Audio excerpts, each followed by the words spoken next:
नमस्कार मित्रों, पराशर ज्योति संस्थान के इस यूट्यूब चैनल पर आपका फिर से स्वागत है। मैं हूं बब्बन कुमार सिंह। मित्रों, आज जो है हम गुरु के बहुचर्चित ट्रांजिट पर बात करने जा रहे हैं। आप सबको पता है गुरु जो है बहुत छोटे अंतराल के लिए कर्क में अपनी उच्च राशि में आ रहे हैं। 8 अक्टूबर से लेकर 5 दिसंबर तक 18 अक्टूबर से लेकर 5 दिसंबर तक के बीच में इनका ये गोचर होने जा रहा है कर्क राशि में। ये शॉर्ट स्पैन है, चूंकि गुरु जो है अतिचारी मोड में चल रहे हैं, इसलिए ये गुरु को 3 बार आना जाना है एक एक राशि में। ये 2025 से शुरू हुआ है, 2032 तक चलेगा। मतलब मिथुन से जो शुरू हुआ है मिथुन राशि में इनके आगमन से जो गोचर शुरू हुआ है गुरु का, ये कुंभ तक उठापटक के साथ चलना है। 3 बार आएंगे जाएंगे। अतिचारी गोचर की स्थिति में ये होता है, तो ये चल रहा है। और अतिचारी गोचर के बारे में कुछ बात आगे करेंगे, लेकिन इससे पहले वो सब बात करने से पहले बता दें कि गुरु जो आए हैं अपनी उच्च राशि कर्क में आए हैं, और ये आ रहे हैं, बल्कि कहना चाहिए अभी आज तारीख है 14 तारीख है, ये आज से 4 दिन बाद आएंगे, 18 तारीख को आएंगे। और ये ऐसे तो दृक पंचांग में जो समय दिया गया है 9:39 का दिया गया है, रात के 9:39 का, देर शाम के। लेकिन हमारे सॉफ्टवेयर में ये दिन के 2:03 पर ये आ रहे हैं। और इस समय जो पंचांग की स्थिति है वो कार्तिक कृष्ण त्रयोदशी तिथि है, गुरुवार है। दिवाली से 2 दिन पहले की चीज है। 20 तारीख को दिवाली है, तो 2 दिन पहले त्रयोदशी को आ रहे हैं। धनतेरस के दिन आ रहे हैं गुरु, धनतेरस के दिन। और गुरु ही त्रयोदशी के स्वामी गुरु ही होते हैं। शनिवार दिन है, शनि इसके स्वामी होंगे। पूर्वा फाल्गुनी नक्षत्र है, शुक्र इसके स्वामी होंगे। ब्रह्म योग है, इसके स्वामी मंगल होते हैं। और गर करण है, इसके स्वामी गुरु होते हैं। होरा जो है शनि का ही है, शनिवार है और शनि का हो रहा है, तो गुरु शनि का कॉम्बिनेशन बना है। अब गुरु शनि के कॉम्बिनेशन के बारे में आप सबको पता है, ये फंडामेंटली चैलेंजिंग होता है, इसलिए कि हम सब लोग जो हैं भौतिक जीवन जीने वाले लोग जो हैं पशुवत जीवन जीते हैं, और उसमें हमारे जीवन में गुरु और शनि का जो कॉम्बिनेशन प्रॉपर नहीं होता है, इसलिए चैलेंजिंग होता है। जब आप केवल मटेरियल पर्सपेक्टिव से जियोगे तो शनि भी उसको सपोर्ट नहीं करते हैं इस बात को। और गुरु शनि का कॉम्बिनेशन हमारी कुंडली में जिसको कई लोग कंगाली या गरीबी से जोड़ते हैं, मूल रूप से वो है फंडामेंटल लॉज को समझने का। यदि आप इस दुनिया के फंडामेंटल लॉज को समझते हैं तो गुरु और शनि का कॉम्बिनेशन जो आपकी कुंडली में बनता है वो आपके जीवन में कोई ट्रांसफॉर्मेशन नहीं देता है। अन्यथा यदि आप भौतिक केवल जीवन जीते हैं, जो हम लोग जीते हैं, ज़्यादातर लोग 100% मानकर चलिए तो लोग जीते हैं, तो इसका मतलब है कि वो फंडामेंटली चैलेंज करेंगे। क्योंकि वो गुरु शनि जो है, मैं हमेशा ज्ञान योग कहता हूँ उसको। ज्ञान योग इसलिए कहता हूँ कि वो इस धरती के रहस्य को, गुरु और शनि जब मिलते हैं तो धरती के रहस्य को समझाना चाहते हैं। अभी गुरु शनि, आप सबको याद है 2020 में दिसंबर के आसपास में, डेट शायद 20 तारीख ही था शायद, तो गुरु और शनि मकर में मिले थे। 20 साल में गुरु और शनि एक राशि में मिलते हैं, हर 20 साल पर मिलते हैं। 60 के दशक में मिले थे, फिर अभी मिले थे। तो मैंने हर 20 साल पर 80 में भी मिले थे, 2000 में भी मिले थे, और अभी 1980, उससे पहले भी 20 साल पहले आप चले जाइएगा तो हमने बताया था विस्तार से। तो बड़े परिवर्तन करते हैं, क्योंकि इस संसार में हमारे यहाँ जो वैदिक पद्धति है उसमें हम गुरु शनि से सारे मेजर ट्रांजिट को देखते हैं। उसमें राहु केतु को भी जोड़ लेते हैं, लेकिन मेनली गुरु शनि को लेते हैं, क्योंकि इस संसार में सारे आर्थिक, राजनीतिक, सामाजिक जो परिवर्तन होते हैं, बड़े बदलाव, वो वैदिक एस्ट्रोलॉजी की फिलॉसफी में हम लोग गुरु शनि से देखते हैं। तो गुरु और शनि का, चूंकि ये बात मैं इसलिए कि पंचांग के संदर्भ में बता रहा हूँ, शनिवार दिन है, शनि का हो रहा है, और गुरु का गोचर है।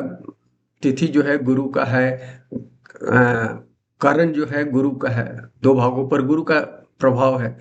तो इसलिए हम कह रहे हैं गुरु शनि का जो प्रभाव हो रहा है उसके संदर्भ बता रहे हैं कि ये उन लोगों को बहुत फायदा करेगा। ये कर्क राशि में जो शॉर्ट ट्रिप्स होने जा रहा है, लगभग ये जो है कितने दिन का होगा? मैंने नोट किया है, मैं मिस कर जाता हूँ। वैसे आप जोड़ लीजिए तो लगभग 1.5 महीने से थोड़ा सा ज्यादा का होगा। तो ये जो है क्या कहलाता है, ये ये फंडामेंटली जिन लोगों का फंडामेंटल क्लियर होगा, इस धरती पर आगमन क्यों हुआ है, हमारा और आपका सबका आगमन एक निमित्त है आने का। कर्म कर्म के आधार पर तो आए ही हैं, हमारे प्रारब्ध जो है वो हमारे पुराने जन्मों के कर्मों पर आधारित है। लेकिन इस जन्म का उद्देश्य क्या है, इस चीज को गुरु शनि कॉम्बिनेशन यदि आपकी कुंडली में बना है या अभी जो बन रहा है इस गुरु के संचरण में, ट्रिप्स में, तो मैं क्या कह रहा हूँ कि यदि आपको गुरु शनि को आपने मैनेज कर रखा है, इस दुनिया के फंडामेंटल को समझते हैं, फिर आपको ट्रांसफॉर्मेशन नहीं होगा। फिर ये कर्क राशि में गुरु का उच्च का होकर आना, भले वो एक ही अंश से ही लौट रहे हैं, ये आपके लिए बहुत फायदेमंद होगा। लेकिन जिन लोगों के फंडामेंटल्स क्लियर नहीं हो, मैंने कहा कि अधिकांश लोग 100% ऑलमोस्ट लोगों के क्लियर नहीं होते हैं। जिन लोगों के गुरु शनि है उनके जीवन में वो ट्रांसफॉर्मेशन होता है, लेकिन ट्रांसफॉर्मेशन से पहले उस क्लियरिटी नहीं होती है, तो ऐसे लोगों के जीवन में ये बहुत उस तरह से फायदेमंद नहीं होगा। तो ये चीजें आपको ध्यान रखना, पहली चीज। और ये जो कुंडली बनी है, जो ये इस समय पंचांग जो है, जिस समय मैंने पंचांग का देखा है, उस समय जो कुंडली बनी है मकर लग्न की कुंडली बनी है। और इस मकर लग्न की कुंडली में गुरु जो है चौथे भाव में, गुरु 7वें भाव में बैठे हैं, जो कि मकर लग्न या राशि से सामने भाव वाला भाव होता है, कर्क राशि, तो कर्क में बैठे हैं। और ये समय जो इस कुंडली में जो कुंडली है, मकर लग्न की कुंडली, अर्थ त्रिकोण सर्वाधिक मजबूत है। हालांकि 88 ही अंक है, लेकिन सबसे ज्यादा है, अधिकांश का इससे भी कम कम नंबर है। और धर्म यदि नक्षत्र से देखा जाए तो धर्म काम मोक्ष पाद में 3 3 ग्रह है, केवल मंगल अर्थ पाद में है। तो इसमें आप देखिएगा तो धर्म और मोक्ष पाद की बहुलता हो रही है, उधर त्रिकोण मजबूत हो रहा है, मतलब गड़बड़ है सब चीजें। और ग्रह है सूर्य सर्वाधिक मजबूत दिख रहे हैं, उसके बाद थोड़े से अंतर से शनि भी मजबूत है, सूर्य शनि मजबूत ग्रह है। तो मैंने अभी थोड़ी देर पहले जो बताया, और मिथुन नवांश की कुंडली बनी है जिसमें कर्क अंश में शनि जो है केंद्र में है। शनि के देखिए गुरु, पहले मैंने कहा कि पंचांग में गुरु शनि का योग बना हुआ है, और नवांश में भी गुरु शनि का योग बना है। दो दो जगह हम लोग ट्रिपल असर देखते हैं किसी भी चीज के लिए। यदि किसी भी कुंडली में यदि कोई चीज 3 जगह से दिखती है, तो उस आधार पर निर्णय करना आसान हो जाता है कि ये घटना होगी ही। तो यहाँ दूसरे लेवल पर आप देखिए, पंचांग में दिख ही रहा था गुरु शनि का कॉम्बिनेशन, यहाँ फिर मिथुन नवांश की कुंडली में कर्क अंश में शनि के साथ गुरु बैठे हैं, और उनके केंद्र में नोड भी है, माने राहु केतु भी है, और साथ में बुध शुक्र वगैरह भी है, और चंद्र त्रिकोण में चंद्रमा भी। सूर्य बुध शुक्र केंद्र में है, और त्रिकोण में चंद्रमा है। तो बहुत सारे ग्रहों का वो है, मिश्रण है। तो मूल रूप से मैं बताना चाहता हूँ कि शनि और सूर्य का शनि और गुरु का कॉम्बिनेशन है, फंडामेंटल क्लियर करने का समय है। और इसलिए भी ये महत्वपूर्ण में आता है। ये तो देखिए अभी 100 महीने 1.5 महीने या उससे थोड़े से ज्यादा समय का ये ट्रांजिट है, 47 या 48 दिन का ट्रांजिट, 48 दिन का शायद ट्रांजिट है। लेकिन ये ट्रांजिट फिर से रिपीट होगा। जो अभी जो ये ट्रांजिट है 14 मई को, देखिए अभी आए थे मिथुन में 14 मई को गुरु, और मात्र 156 दिन में पूरी राशि क्रॉस कर रहे हैं। 18 तारीख को 156 दिन पूरा हो रहा है, और इसके बाद ये कर्क में जाएंगे। वहां हमने कहा कि कर्क में जाएंगे, और कर्क में भी 5 दिसंबर को, 11 नवंबर को वक्री हो जाएंगे कर्क में। मतलब 57 मिनट पर रहेंगे, मान एक अंश से भी नीचे 3 मिनट कम, एक एक 60 मिनट का 1 डिग्री होता है, एक अंश होता है, तो एक अंश में भी 3 मिनट, एक क्रॉस करने से पहले ही वो मुड़ जाएंगे, 57 मिनट पर मुड़ जाएंगे, और फिर वो वापस मिथुन में आ जाएंगे। कब? 5 दिसंबर को मिथुन राशि में फिर से आ जाएंगे, और अगले 6 महीने तक गोचर करेंगे फिर, और अंततः 2 जून को जाएंगे। तो एक्चुअली मेन इनका ट्रांजिट कहना चाहिए कि 2 जून के बाद से शुरू होगा, और फिर वो वहां से 5 महीने में फिर निकल कर वो सिंह राशि में चले जाएंगे।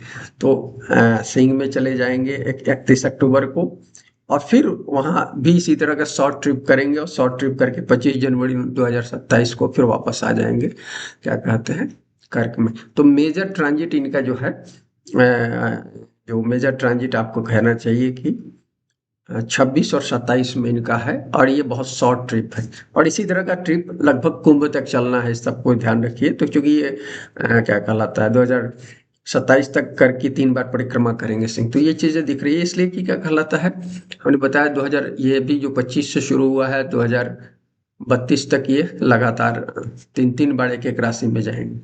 तो ये गुरु हैं, इसमें मैंने कहा कि गुरु जो कर्क में आ रहे हैं, तो ये अभी जो ये 48 दिन ये जो यहाँ गोचर करेंगे शॉर्ट ट्रिप में, तो यह ध्यान रखिए 48 दिन का गोचर का असर दो अगले 5 महीने 26 में करेंगे, और फिर बचे हुए 6 महीने करेंगे 27 में। उसमें आपको रिजल्ट इसका प्रोमिनेंटली देखेगा। एक तरह से छठा ही दिखाएंगे अभी एक 100 महीने में, और उस तरह से रिजल्ट आपको मिलेगा। आपकी कुंडलियों में जैसी संभावनाएं कर्क में है, उस चीज को समझने की जरूरत है। देखिए, कर्क राशि में आना अच्छा है। 5 अंश पर यहाँ पुष्य नक्षत्र में गुरु उच्च के होते हैं। 5 अंश हाईएस्ट बिंदु है, हाईएस्ट एग्जाल्टेशन बिंदु है गुरु का। और आप सबको पता है कि पुष्य नक्षत्र जो होते हैं, ये कर्क राशि में 3 नक्षत्र होते हैं। 3-20 तक क्या कहलाता है, पुनर्वसु होते हैं। तो इस बार ये पुनर्वसु के ही एक अंश से पहले ही मुड़ जाएंगे। तो इस बार अभी जो गोचर है, इसमें पुष्य से इनका कोई वास्ता नहीं पड़ने जा रहा है। और अंतिम जो नक्षत्र होता है वो अश्लेषा नक्षत्र होता है। तो अश्लेषा और पुष्य से इनका असर नहीं हो रहा है, लेकिन हाईएस्ट बिंदु 5 अंश पर है, और एक अंश पर आ ही रहे हैं, 57 मिनट तक आ रहे हैं। तो हाईएस्ट एग्जाल्टेशन के आसपास में तो गोचर होने ही जा रहा है, उसकी छटा तो दे ही देंगे आपको। तो इस संदर्भ में आपको देखने की जरूरत है। लेकिन मैं पुष्य कहा, तो पुष्य नक्षत्र क्या है, पुष्य के बारे में आप सबको पता है कि हाईएस्ट वहाँ एक्चुअली पुष्य नक्षत्र महत्वपूर्ण नक्षत्र है कर्क में, इसलिए कि पुष्य पोषण से जुड़ा हुआ है। गाय के ऑर्डर को, धान को बताते हैं। और गाय की दूध हमारे जीवन में सबसे पोषण का सबसे अच्छा का, माँ के दूध से हम पलते हैं, हम सब मैमल जो हैं, मनुष्य वगैरह हैं।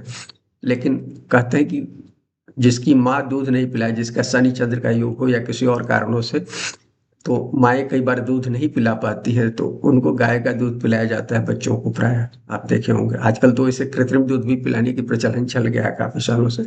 लेकिन गाय अल्टरनेटिव में दिखा, तो गाय वैसे भी, और हम सब लोग गाय का दूध पीते हैं। बहुत तेरे लोग जो दूध पीते हैं, जो लोग नहीं पीते हैं उनकी बात नहीं करता, वो अमृत सदृश माना जाता है। तो वो जो क्षेत्र है वो क्या कहलाता है, वहां जाकर उच्च के होते हैं। और पहले ही उसके चरण में उच्च के होते हैं। जो धर्म का चरण होता है, पहला चरण जो होता है, 4 चरण होते हैं, धर्म अर्थ काम मोक्ष। तो पहले चरण में क्या कहलाता है, पुष्य के होते हैं। अब वहां के आसपास पहुंच रहे हैं, पुष्य में नहीं पुनर्वसु में है। तो पुनर्वसु का थोड़ा सा कैरेक्टर अलग होता है, लेकिन वो जुड़ा हुआ है एक अंश, और ये 5 अंश, 4 अंश के अंतर होता है। क्लोज कंजक्शन हम लोग क्या कहलाता है, 5 अंश तक देखते हैं। कई लोग और भी 3 अंश तक देखते हैं, मैं 5 अंश तक देखता हूँ। तो 5 अंश वाले यदि देखा जाए तो उसमें आ जाता है 4 अंश। तो हाइट एक्सल्टेशन के आसपास तक आ रहे हैं, तो इसका कुछ असर तो देंगे निश्चित रूप से।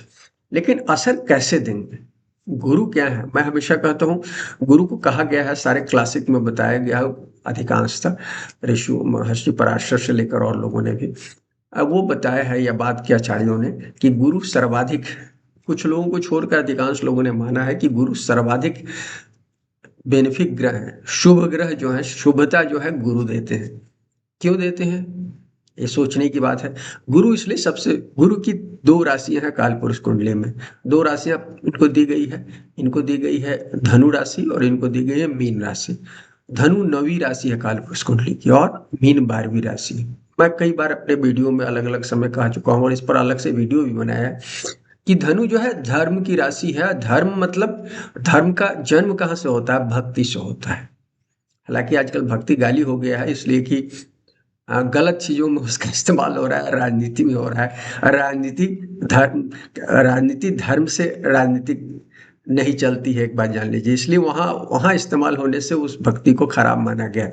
भक्ति, एक्चुअली भक्ति जो है, आप अपनी भक्ति कर सकते हैं और परमपिता परमेश्वर की भक्ति करते हैं, जो आपकी आत्मा है उसका प्रारंभिक द्वार जो है। तो एक्चुअली हम भक्ति, यदि हम अपनी भक्ति करें और उस परमपिता परमेश्वर, जो एनर्जी हमारी है वो परमात्मा का अंश है, उसकी भक्ति करें और उसकी भक्ति करें, तब तो ठीक है। राजनीति में उस भक्ति का इस्तेमाल होने से वो गाली शब्द इस्तेमाल हो गए। लेकिन भक्ति एक बहुत महत्वपूर्ण शब्द है और भक्ति का इस्तेमाल यदि आप करते हैं तो ये धनु बताता है। और जो लोग भक्त होते हैं वो धर्म से चलते हैं, धर्म से चलते हैं।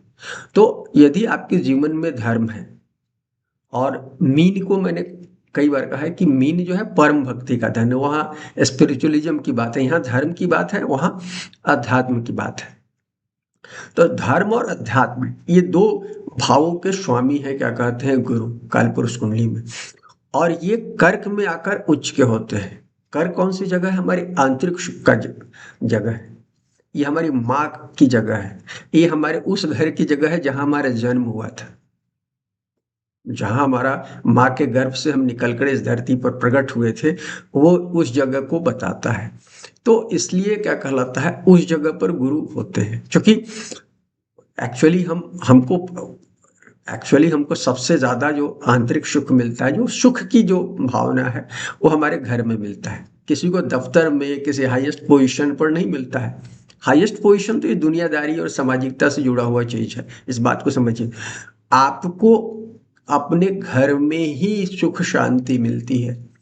तो गुरु उसी भाव में आ रहे हैं। और यहाँ आपको कैसे मिलेगी सुख शांति? यदि आपने जीवन धर्म से जिया है, परम भक्ति से जिया है, मैंने भक्ति और परम भक्ति से जिया है। भक्ति में आप थोड़ा बहुत इब बट कर भी लेते हो, परम भक्ति में जहाँ एकदम खत्म हो जाता है, कोई इब बट की गुंजाइश खत्म हो जाती है। तो इसलिए गुरु जो है मीन में सबसे अच्छे कहे गए, इसलिए कि वो उनका घर है। ऑफिस की जगह उनका माना गया है धनु है। तो इसलिए इस बात को समझने की जरूरत है कि यदि आप में भक्ति और परम भक्ति है, तो ये कर्क राशि में ये जो 48 दिन का गोचर है आपके लिए बहुत अति उत्तम होने जा रहा है।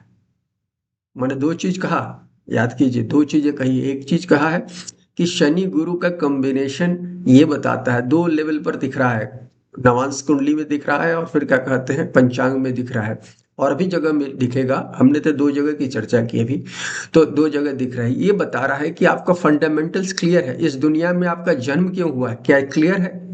आपका जन्म किस निमित्त हुआ है? कि आप ये सांसारिक जीवन को जी रहे हैं, इसी को अपना जीवन मान रहे हैं। संसार में धन अर्जन करने, बड़े पोजीशन हासिल करने, बड़ा मकान हासिल करने, बड़ी गाड़ी हासिल करने, अच्छी सुंदर स्त्री प्राप्त करना, अच्छा पुरुष प्राप्त करना, यही यदि आपका मकसद है तो फिर ये सांसारिक मकसद है। आपके जन्म का क्या मकसद है? तो इस समय गुरु आपको ये 100 महीने में भी, बावजूद कि ये किस स्थिति में है, अतिचारी गति से चल रहे हैं, आपके लिए बहुत लाभदायक हो। मैं फंडामेंटल ढंग से बातें कर रहा हूँ, टेक्निकल ढंग से बात नहीं कर रहा हूँ। टेक्निकल ढंग से बात करूंगा जब आऊंगा, बताऊंगा कि क्या गलत है, इस राशि में है तो ये है वो है, सब चीज बत। लेकिन मैं एक क्लियरिटी से आपको बता रहा हूँ कि यदि आपके जीवन में क्लियरिटी है, आपका जन्म किस लिए हुआ है, तो निश्चित रूप से ये आपके लिए फायदेमंद होने जा रहा है। या आपके इस दुनिया के फंडामेंटल्स क्लियर हैं, तो आपको ये दो बातें मैंने आपको बताई है।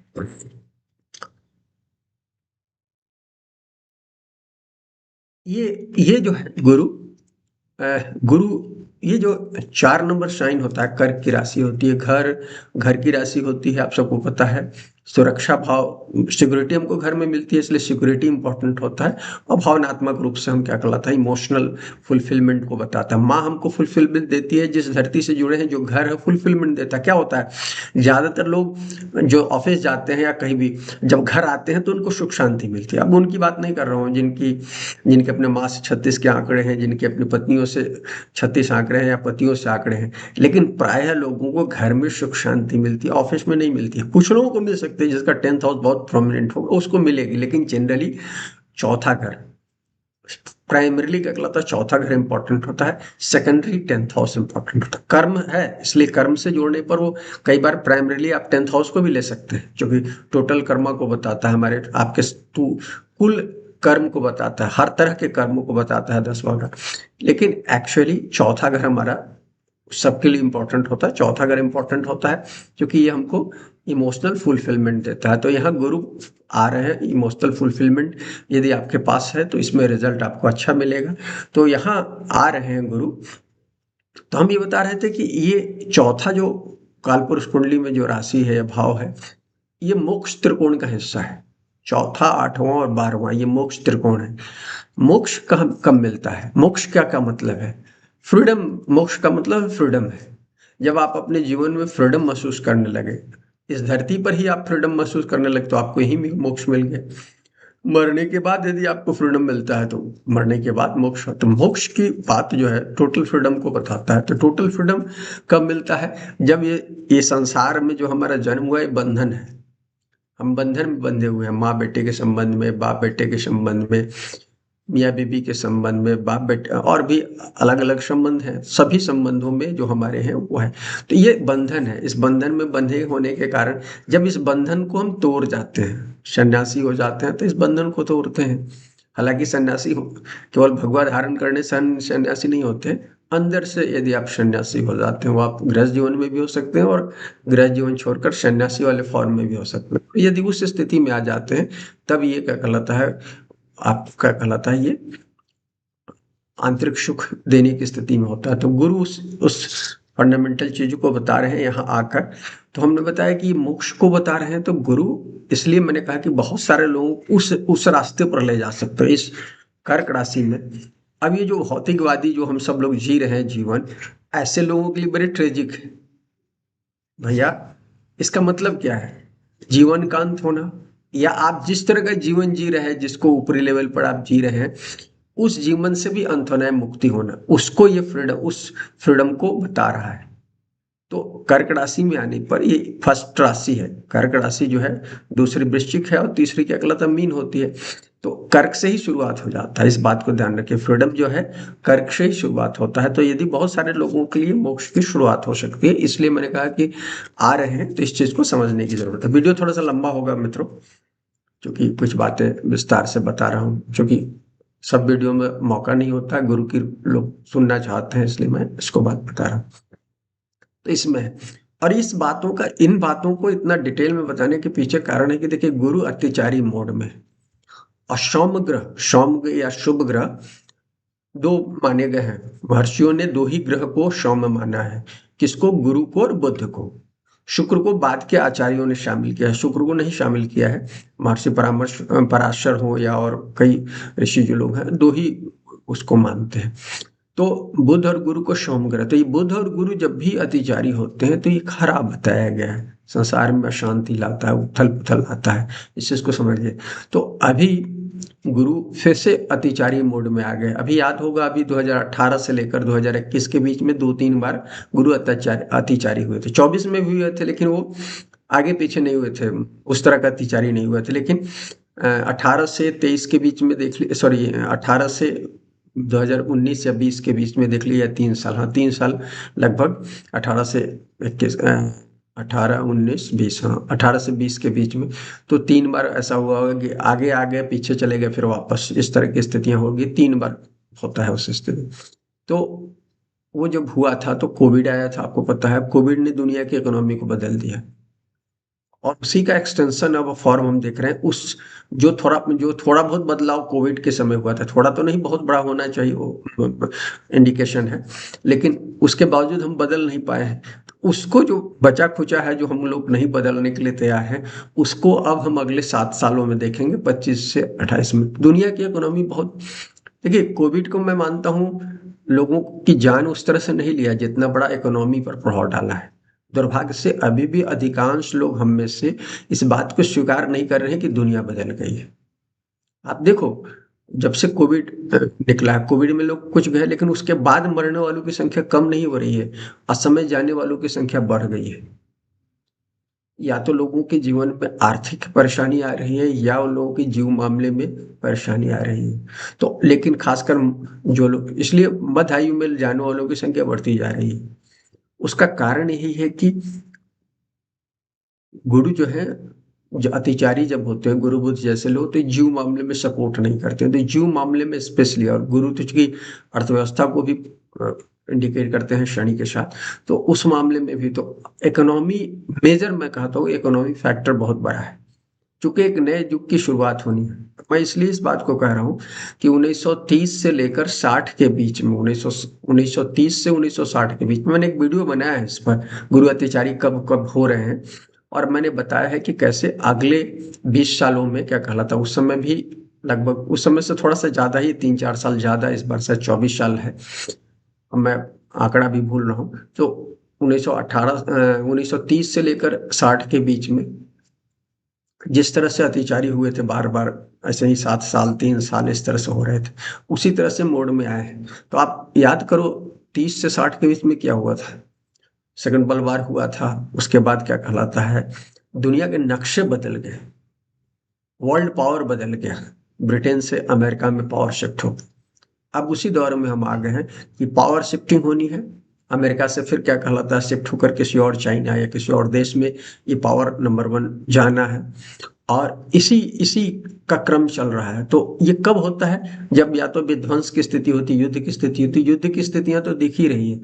और जब युद्ध होता है और इस तरह से होता है तो पॉलिटिकल मैप बदलता है। तो पॉलिटिकल मैप बदलने की स्थिति उस समय ब्रिटिश साम्राज्य का क्या था, सेकंड वर्ल्ड वार से पहले देख लीजिए, ब्रिटिश साम्राज्य का सूरज कभी डूबता नहीं था, कारण कि इतने जगह उनका शासन था कि एक देश में डूबता था, दूसरे देश में माने सूरज उगा रहता था या माने उदित रहता था, तो उसको नहीं मानते थे, उसको कहते थे कि सूरज 24 घंटा उसका ब्रिटेन का, क्योंकि वो सबका महाराजा था। तो वो सब चीजें खत्म हो गई उसकी सेकंड वर्ल्ड वार के साथ। देश सबको आज़ाद करना पड़ा, भारत भी उसमें आज़ाद हुआ, पाकिस्तान भी इसके साथ आज़ाद हुआ। तो इस तरह से दुनिया के बहुत सारे देश, एशिया और अफ्रीका के और नए कंट्रीज आए, और उसी तरह की स्थितियां इस समय होने जा रही हैं। तो उसका असर क्या होगा कि दुनिया के हर, एक तो नए देश बनेंगे, पुराने देश मिटेंगे, और इसके अलावा क्या कहलाता है, वहां की हायरकी बदलेगी, हर देश की हायरकी बदलेगी। तो अतिचारी गुरु इस चीज को बढ़ा देने जा रहे हैं, इस चीज को गुरु सबसे बड़े ग्रह हैं एक तरह से अ, देखा जाए तो ये खत्म करने, गुरु गुरु का मतलब ही होता है भाड़ी और ये चीज, तो इसको बदलाव करने जा रहे हैं गुरु, इसी क्रम में ये चीजें हैं। तो पॉलिटिकल मैप बदलेगा, उसके बाद अर्थव्यवस्था बदलेगी सारी दुनिया की।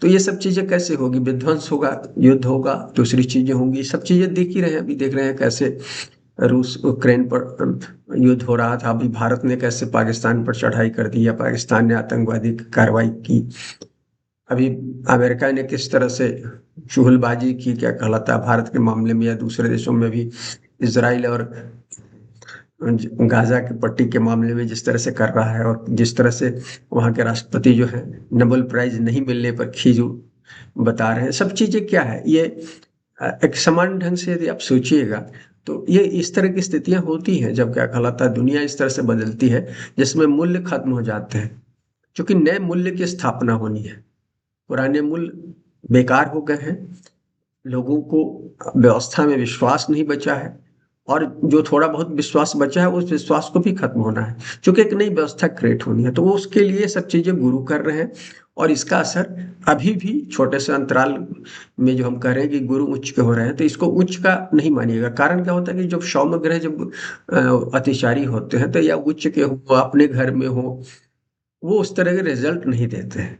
मैं ऐसे बहुत सारे लोगों को बता सकता हूँ उच्च का है, और उनके आचरण को आप देख लीजिए, व्यक्तिगत कुंडलियों में आचरण बहुत अच्छा नहीं आपको दिखेगा कई बार, हालांकि उच्च के गुरु अच्छे आचरण के वो देखते हो सूचक हैं, कारण कि हमने बताया है कि 9वीं और 12वीं के स्वामी जब चौथे घर में आते हैं, चौथा घर क्या होता है, माता का घर होता है, 9वां घर पिता का घर होता है, 12वां घर मोक्ष का होता है, या आप यदि उस तरह से देखोगे तो नाना का घर होता है या दादी का घर होता है। तो ये सब घरों का कनेक्शन जब बनता है, तो यदि अच्छे संबंध हो, दादी ने अच्छा परवरिश आपके पिता की हो, नाना ने आपकी मदर की अच्छी परवरिश की हो, तो क्या होगा, आपकी परवरिश भी अच्छी होगी। लेकिन कुछ दादी ने गलती की होगी, कुछ नाना ने गलती की होगी, तो कुछ पिता ने गलती की होगी, कुछ माता ने गलती की होगी, तो आप कैसे अच्छे नागरिक हो सकते हैं, इस बात को समझिए। मैं राशि से बता रहा हूँ चीजों को, तो इस चीज को समझने की जरूरत है कि आ, आ, ये तब आंतरिक सुख आपको नहीं मिलेगा। स्वाभाविक रूप से आप जब ऐसे बच्चे के पैदा होंगे, आंतरिक सुख नहीं होगा, आंतरिक सुख नहीं होगा तो आप दूसरे को क्या आंतरिक सुख दोगे। या किसी महत्वपूर्ण जगह पर बैठकर कहाँ से लोगों को शांत रहने दोगे? तो आप तो जो देख रहे हैं दुनिया में कलह प्रियता देख रहे हैं, जो वो सब चीज़ें देख रहे हैं, कंपटीशन देख रहे हैं, अनावश्यक कंपटीशन देख रहे हैं, सब चीज़ बढ़ा रहेगा। तो वो चीज़ें हो रही हैं। तो ये अतिचारी गुरु उस चीज़ को इंडिकेट कर रहे हैं कि वो जो बढ़ गया है पिछले 100 सालों में, उसको खत्म करना है। थोड़ा-सा उन्होंने कोविड में खत्म किया है और इस पीरियड 7 सालों में आप देखोगे, उसके बाद भी 7 या 13 10 साल और है।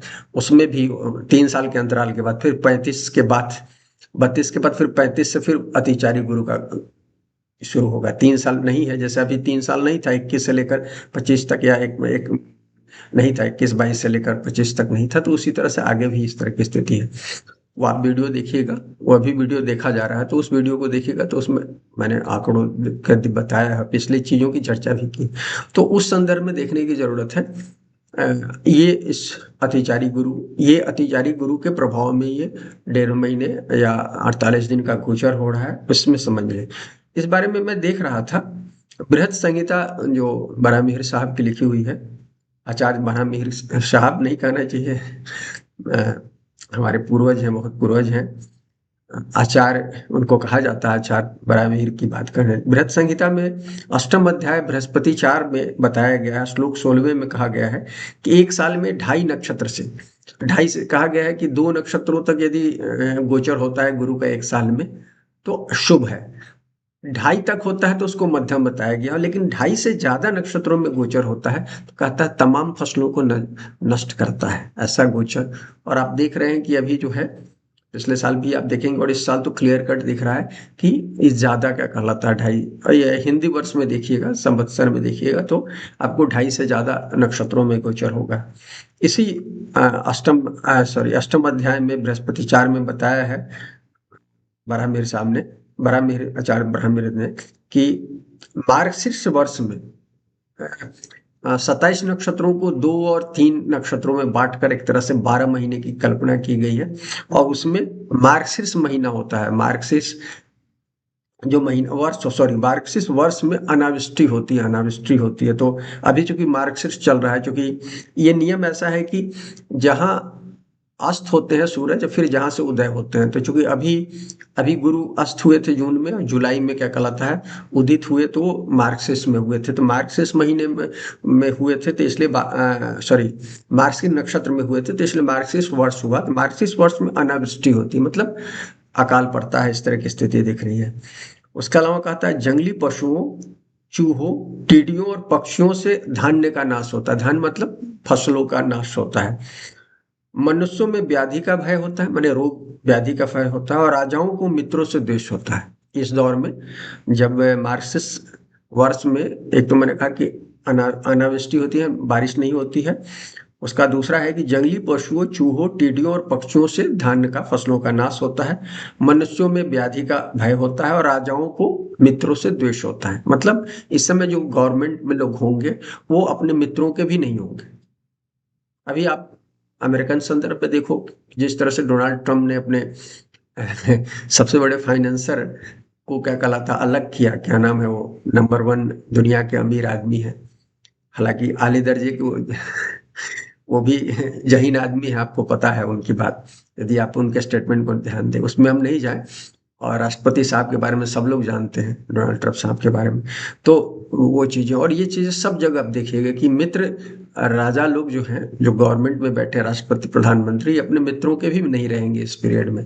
इसलिए कि ये बता रहा है, क्या कहलाता है, हमारे संहिता ग्रंथ इसको बता रहे हैं।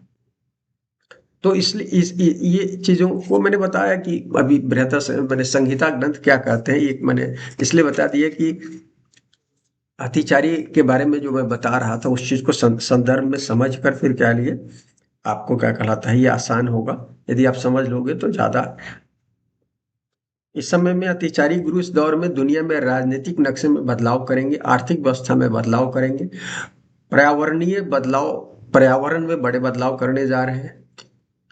और इस दर में वही व्यवस्था रहेगी जो ब्रह्मांडीय दीर्घकालीन सोच और ब्रह्मांडीय नियमों से, ब्रह्मांड के जो नियम है, जो प्रकृति के जो स्वाभाविक नियम है, उस नियम को जो फॉलो कर रहे होंगे, मतलब फ्रूगल होंगे लोग, माने अनावश्यक। अभी जो है पूरी हम दुनिया में जो व्यवस्था चल रही है, चाहे अमेरिकी व्यवस्था हो, अमेरिकी व्यवस्था को हम सब लोग कॉपी कर रहे हैं। अमेरिकी व्यवस्था क्या है? ऋण पर आधारित व्यवस्था है।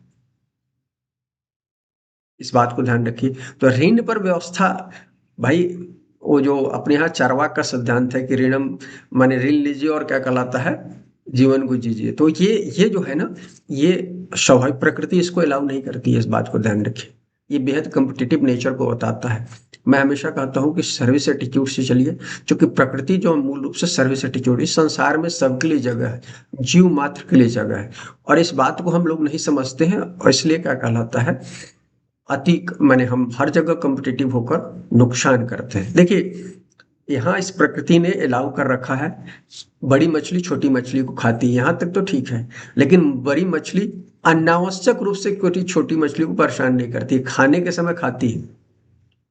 शेर भी शिकार करता है, लेकिन एक या दो जानवर जो खाना है उतना करता है। मनुष्य एक ऐसा जानवर है जो बरसों बरस के लिए अपना संकलन करने के लिए वो हजारों प्राणियों को मारकर इकट्ठा कर सकता है। इस बात को समझिए। हम वही कर रहे हैं ना, संग्रह कर रहे हैं। ऋग्वेद कहता है कि ऋषियों और ब्राह्मणों के संदर्भ में स्पेशली कहता है कि 3 दिन से ज्यादा भोजन भी इकट्ठा नहीं करना है, और हम लोग इकट्ठे किए जा रहे हैं। ब्राह्मण ऋषियों की बात छोड़ दीजिए, ब्राह्मण ऋषि लोग भी आज के डेट में जो लोग हैं वो कर रहे हैं, और सामान्य आदमी की तो कोई बात ही नहीं है। तो ये जो, और ये सीमित प्रकृति, ये जो जो हम फिजिकल फॉर्म में प्रकृति को देख रहे हैं, ये सीमित है। और इस सीमित में यदि हम इतने सब लोग एक जैसा कैसे, इस संसार में सब एक जैसे नहीं हो सकते, सब यूनिक है। इस बात को ध्यान रखें। तो हम सब यूनिक हैं, तो हम यूनिक ढंग से रहे ना। हम एक ही तरह की कॉलोनी में रहेंगे, एक ही तरह की गाड़ी में चलेंगे, एक ही तरह के घरों में रखेंगे, एक ही तरह की सबको पुरुष चाहिए, एक ही तरह के सबको वाइफ चाहिए। ये सब चीजें अनावश्यक बातें हैं। इस बात को समझिए। और उस इस ये जो पैरामीटर हमने मनुष्य जीवन में संस्कृति और सभ्यता के इस उत्कर्ष के लेवल में आने पर जिस तरह से बना रखा है, ये सही नहीं है। और उसको क्या कहलाता है, ऐसी ही चीजों को ये अतिचारी गुरु बदलने आए हैं। इस चीज को समझना चाहिए। तो इसलिए मैंने कहा कि जो लोग दीर्घकालिक सोच और ब्रह्मांडीय नियमों से, प्राकृतिक नियमों से चल रहे होंगे, जो देश, जो व्यक्ति, उनके साथ ये ट्रेजेडी नहीं होनी है। नहीं तो अन्यथा ये अतिचारी गुरु जो है वो सबको क्या कहलाता है, डिस्टर्ब कर सकते हैं। अतिचारी गुरु इसलिए मैं कह रहा हूँ कि ये आ रहे हैं 4 नंबर में। हम लोग बहुत सारा खुश होंगे कि भाई 4 नंबर में आ रहे हैं, लेकिन 4 नंबर का रिजल्ट सबको नहीं देंगे। स्वाभाविक गति नहीं है। गुरु जब गुरु बुध जैसे ग्रह जाए, स्वाभाविक गति में चल रहे हैं। और दूसरी चीज यहाँ भी एक और इम्पोर्टेंट बात आई, गुरु जिस समय इस समय चल रहे हैं, आ रहे हैं, चाहे अभी 25 में हो या 26 में हो या 27 में हो, इस समय गुरु की राशि, एक राशि जो अध्यात्म की राशि है, मां शनि बैठे हुए हैं। मतलब डिस्पोजिटर है, शनि के डिस्पोजिटर है। और यदि स्वाभाविक रूप से पारंपरिक जो ज्योतिष हम लोग पढ़ते हैं, पढ़ाते हैं, उसमें क्या है, गुरु शनि अशुभ है, क्रूर ग्रह है, तामसिक ग्रह है, वो गुरु में बैठ गए, तो गुरु का स्वभाव शनि वाला हो गया। तो आप कैसे गुरु से उम्मीद करो, अतिचारी भी है, शनि भी बैठे हैं, आप कैसे उम्मीद करते हो कि ये गुरु आएंगे और क्या कहलाता है 4 नंबर में आपके आंतरिक सुख को अच्छा कर देंगे, माता जी को अच्छा कर देंगे, प्रॉपर्टी मामले में अच्छा कर देंगे, घर मामले में। ठीक है, राशिफल आता है तो हम भी जनरल प्रेडिक्शन कर देते हैं, लेकिन इस बात को समझिए कि इस बात को समझने की जरूरत है कि गुरु में शनि बैठे हैं,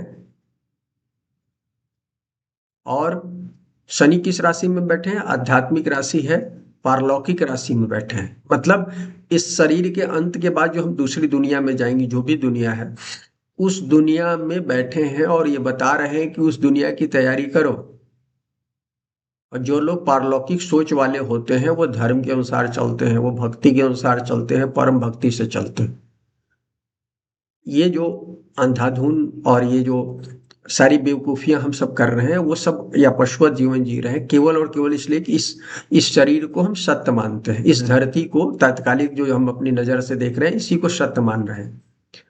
जो हम अपनी आंखों से नहीं देख पा रहे हैं, जो एक सीमित आंख है हमारा, तो उसको हम झूठ मानते हैं। लॉजिक से, हर चीज को लॉजिक से देखना, इंट्यूशन को एकदम खारिज कर देना, तो ये जो चीजें हैं उसके कारण हमारे साथ ये जो अभी दिक्कतें चल रही है, उसको करेक्ट करने के लिए अतिचारी गुरु ये भले 4 नंबर में है, और ढेर सारी आ रही है प्रेडिक्शन, मैंने कुछ सुना भी है। तो लोग बता रहे हैं, लेकिन इस बात को समझिए कि ये स्वाभाविक है। कुछ लोगों का जिनका अच्छा होगा वो उनको रिजल्ट मिलेगा, इसमें कोई दो मत, लेकिन अधिकांश लोगों को, स्पेशली जो 40-50 साल की उम्र से ऊपर आ गए हैं, मध्य आयु में हैं, जिनकी अभी आयु 10-20 साल बची है कार्यकारी आयु, उन लोगों के जीवन में ऐसा कुछ नहीं होने जा रहा है। अधिकांश जो 15-20 साल काम कर चुके हैं, उनके जीवन में 15-20 साल जो उन्होंने काम किया उस हिसाब से रिजल्ट मिलेगा। यदि उन्होंने अच्छा काम किया है, उन्होंने प्राकृतिक नियमों से चला है, वो क्या कहते हैं दीर्घकालीन से उससे काम कर रहे हैं, तो ठीक है। लेकिन जो लोग शेयर मार्केट से कमा रहे हैं, जो लोग क्या कहलाता है इजी मनी कमा रहे हैं, उनके लिए ये 4 नंबर का गुरु कोई बहुत अच्छा रिजल्ट नहीं देने जा रहा है। तो ये बात यहाँ तक हमने बताई। अब हम आते हैं मूल चीज, कहना चाहिए मैंने 40 मिनट निकाल दिया, लोग कहेंगे प्रवचन देने में, लेकिन महत्वपूर्ण बात है जो हमारे सीरियस श्रोता हैं, दर्शक हैं, उन ये इस बात को समझेंगे। गुरु जो है प्रज्ञा के कारक हैं, धन के कारक हैं, शिक्षा के। गुरु जो है 4 घरों के कारक हैं, दूसरे के, पांचवें के, नौवे के, बल्कि 5 नौवे के, 10वें के और 11वें के कारक ग्रह कहे गए हैं, उसका गुरु है। तो इन सब चीजों से प्रज्ञा हो गया, धन हो गया, शिक्षा हो गया, संतान हो गया, अध्यात्म हो गया, उस शिक्षा हो गई, 10वें घर से यश कीर्ति हो गई, 11वें घर से आय हो गया, महिलाओं के संदर्भ में पति को बताते हैं, और ओवरऑल प्रॉस्पेरिटी के कारक तो हैं ही गुरु। और ये कहा जा रहे हैं चौथे भाव में, जो आंतरिक सुख का भाव है, माता का है, इस दुनिया में कंफर्टेबिलिटी का है, सुख सुविधा का है, घर मकान गाड़ी घोड़ा आदि का है, तो इस राशि में आ रहे हैं। तो इस राशि में आ रहे हैं तो स्वाभाविक रूप से इसको उच्च करेंगे। लेकिन मैंने कहा कि अतिचारी मोड में आ रहे हैं, और कहना चाहिए कि 1 महीने से कम में, 48 दिनों में भी बहुत कम समय के लिए वो डायरेक्ट मोड में है।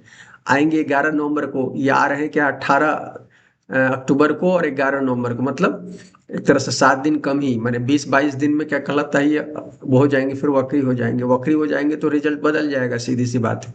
और तो ये चीज देख लीजिएगा। तो कमजोर है, 1 अंश से नीचे ही स्थिति में है। अभी अभी 30 अंश पर देखा होगा अपने आसपास में दुर्घटनाएं होती देखी, कितनी सारी असमय लोग जा रहे हैं, ये सब चीजें आप देख ही रहे होंगे। हम अपने आसपास में इस तरह की घटनाएं देख रहे हैं, आप सब लोग भी देख रहे होंगे। तो गुरु अभी कमजोर है, एक्चुअली कहना चाहिए कमजोर रहेंगे। आएंगे, कुछ लोगों को सुखद एहसास कराएंगे, अधिकांश लोगों को दिक्कतें को ही बताएंगे। भले उच्च के हो रहे हैं, लेकिन उच्च के होते 1 डिग्री से ऊपर जाते, मजबूत स्थिति में होते, तो 1 डिग्री को भी क्रॉस नहीं कर रहे हैं। इस संदर्भ में देखने की जरूरत है। तो ये इसलिए निश्चित रूप से विस्तार को बताते हैं, लेकिन बहुत कम लोगों के संदर्भ में लागू हो। किन लोगों के संदर्भ में लागू होगा? जिन लोगों के क्या कहलाता है कुंडली में दशा भुक्ति अच्छी चल रही होगी, उनको निश्चित रूप से क्या कहलाता है ये गुरु लाभ देंगे। लेकिन जिन लोगों की कुंडली में दशा भुक्ति खराब चल रही होगी, ऐसे लोग, या कुंडली में गुरु पाप ग्रह से प्रभावित हो, क्रूर ग्रह से प्रभावित हो, या कर्क राशि क्रूर ग्रह से प्रभावित हो, तो उनकी कुंडलियों में इसका रिजल्ट उस तरह से नहीं मिलेगा। उनकी कुंडलियों में चुनौती रहेगी, कुछ न कुछ समस्याएं रहेंगी, हेल्थ इश्यूज होगा, कुछ और इश्यूज होंगे, वर्क से संबंधित इश्यूज होगा, आंतरिक सुख से संबंधित इश्यूज होगा, ये सब चीजें होंगी। माता के स्वास्थ्य से संबंधित चीजें होगा, घर गाड़ी यदि ले रहे हैं उसमें दिक्कतें होंगी, ये सब चीजें होंगी। आजाद भारत की कुंडली में मैं देख रहा था कि वृषभ लग्न की कुंडली से गुरु का गोचर तीसरे स्थान पर हो रहा है, मरण कारक स्थान होता है।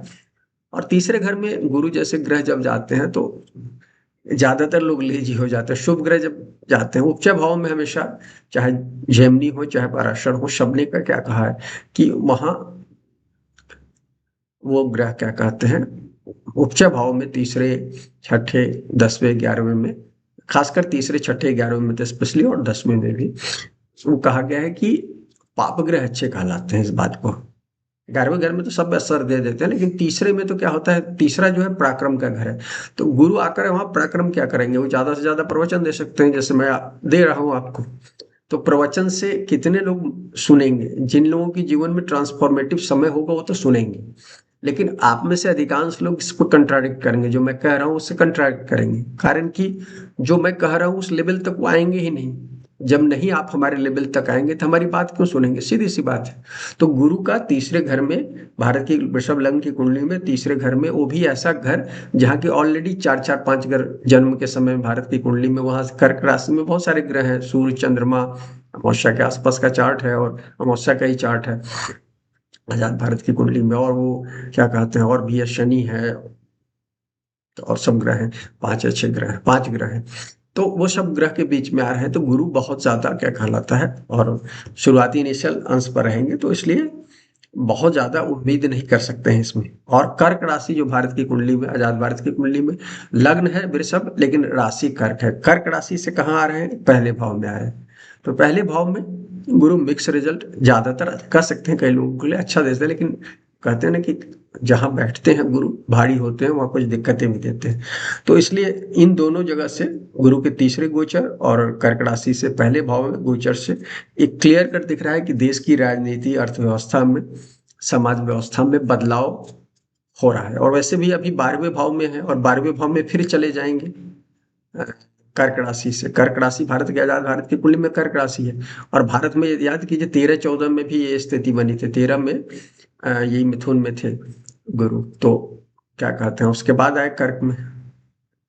नए प्रधानमंत्री 14 में बने हैं, उस समय कर्क में आ गए थे, लेकिन 13 में वो था ये। तो आपने देखा कि उस समय बदलाव होता भारत की कुंडली में।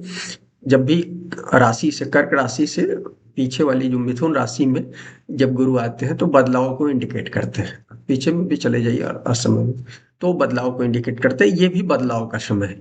तो पूरे, मैंने कहा, राजनीति में बदलाव हो सकता है, सत्ता में बदलाव, मैंने राजनीति से जुड़ा हुआ सत्ता है, और क्या कहते हैं सर, हर तरह की, मैंने इकोनॉमी में बदलाव हो सकता है। तो ये सब चीजें दिख रही है।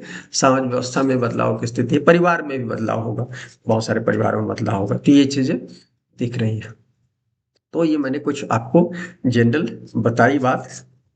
इसके अलावा अब तो मैंने कुछ नोट नहीं किया है। अब मैं आपको फटाफट राशिफल, मोटी मोटी, चूंकि लोग राशिफल सुनना चाहते हैं, मैंने मोटी बात बता दी कि क्या इसका असर है, किन लोगों के लिए फायदेमंद होगा। अब मैं आपको राशिफल बता देता हूँ। राशिफल ये लग्न राशि से देख लीजिए, इसको शॉर्ट में ही बताता हूँ, विस्तार से जब अगली बार जब आएंगे उस समय हम बताएंगे और भी चीज। देखिए, हमने पहले ही कहा कि ये बात ध्यान रखिए कि यहाँ आंतरिक पोषण, पोषण को बता रहा है। वैसे भी जहाँ उच्च के होते हैं पुष्य नक्षत्र, वो पोषण को बताता है, और कर्क भी पोषण को बताता है राशि। तो यहाँ, और खासकर भावनात्मक, चौथा भाव भाव से संबंधित है। तो जो लोग अपने जीवन में ज्यादा से ज्यादा अपने आसपास के लोगों को भावनात्मक रूप से पोषित किए होंगे, उनके लिए गोचर अच्छा होने जा रहा है, या अपने आंतरिक सुख को दूसरे तक एक्सटेंड किए होंगे। आप देखिएगा कर्क में जब गुरु आते रहे, तो आदमी चैरिटेबल हो जाता है, ये बात ध्यान रखिएगा। तो जो लोग चैरिटेबल होंगे, चैरिटेबल का मतलब अपने बारे में कम सोचना, दूसरों के बारे में सोचना। गुरु की महिमा है कि जब उच्च के होते हैं तो वो दूसरों के बारे में सोचते हैं। तो आपकी कुंडली में यदि गुरु पर शुभ प्रभाव होगा, तो निश्चित रूप से आप ऐसा कर रहे होंगे, खासकर यदि कर्क में है तो। और यदि ऐसा नहीं है, सिंपल कर्क में होने का मतलब ये कहा जाता है कि आदमी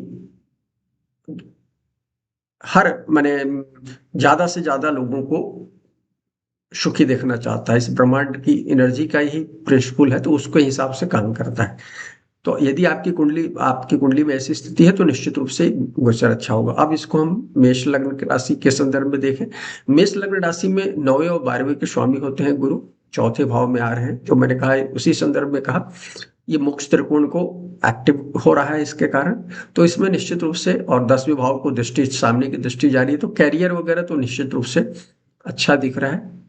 गुरु की दृष्टि 7वीं दृष्टि है, लेकिन उसके बावजूद अच्छा है, करियर में विस्तार दिख रहा है। लेकिन आंतरिक सुख के मामले में, माता की सेहत के मामले, और घर संबंधी या गाड़ी वगैरह घोड़े के मामले में, कंफर्टेबल लाइफ स्टाइल को कुछ दिक्कतें दौरा, मतलब कुछ चेंजेज हो सकते हैं। अल्टीमेटली इसका फायदा देखिए, मैं ये कहूंगा कि आध्यात्मिक त्रिकोण को या मोक्ष त्रिकोण को एक्टिव कर रहा है चौथे भाव से।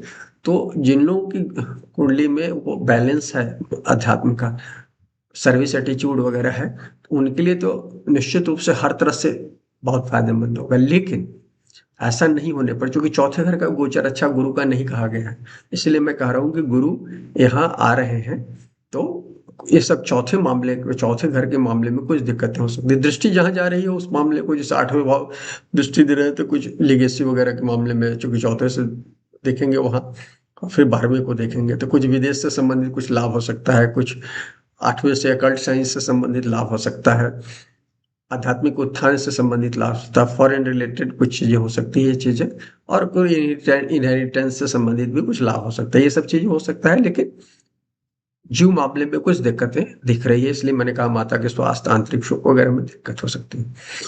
वृषभ लग्न राशि की बात करते हैं मित्रों, 8वें और 11वें के स्वामी हैं, तीसरे में आ रहे हैं। तीसरे बार में पहले कहा कि तीसरे घर में गुरु जब उसका असर होता है तो तीसरे घर में वहां है, तो दृष्टि संबंध से पूरा काम त्रिकोण एक्टिव हो गया। तो ये काम त्रिकोण एक्टिव हो गया तो, और वैसे भी वृषभ लग्न राशि में मूल वो होते हैं जो 8वें और 11वें के होते हैं, और पराशर ने 11वें भाव के स्वामी को सबसे खराब बोला है, तो और 8वें के भी स्वामी हैं वो, तो 8वें और 11वें के स्वामी होने के साथ सबसे बड़े आकारक ग्रह हैं। तो निश्चित रूप से ध्यान रखिएगा, ये अकाम त्रिकोण को एक्टिव कर रहे हैं, तो कुछ कामनाएं तो जरूर पूरी होगी इस निश्चित रूप से, लेकिन कामनाओं में अति जिन लोगों ने कर रखी होगी, इच्छाओं की बहुत ज्यादा अति कर रखी होगी, उन लोगों के जीवन में ये ट्रांसफॉर्मेटिव समय हो सकता है, इस बात को ध्यान रखिएगा, क्योंकि 8वें और 11वें के स्वामी है। तो लेकिन दूसरी बात कहना चाहता हूं कि तीसरे में जब भी गुरु होते हैं या शुभ ग्रह होते हैं, तो जैसा आपका पराक्रम होगा उस हिसाब से, तो पराक्रम बढ़ाइएगा, लेजी नहीं रहिएगा, जितना आप मेहनत कीजिएगा उस हिसाब से रिजल्ट देंगे, इसमें कोई दो मत नहीं है। और घर में कुछ शादी ब्याह की स्थिति, खासकर अनुज से संबंधित शादी ब्याह की स्थिति दिख रही है। और इच्छा पूर्ति तो करेंगे 11वें से संबंधित कुछ चीज, और यदि आप आध्यात्मिक उत्थान चाहते हैं, आप एकल्ट साइंस में कुछ उन्नति चाहते हैं, तो निश्चित रूप से वृषभ के जातकों के लिए अच्छा होगा।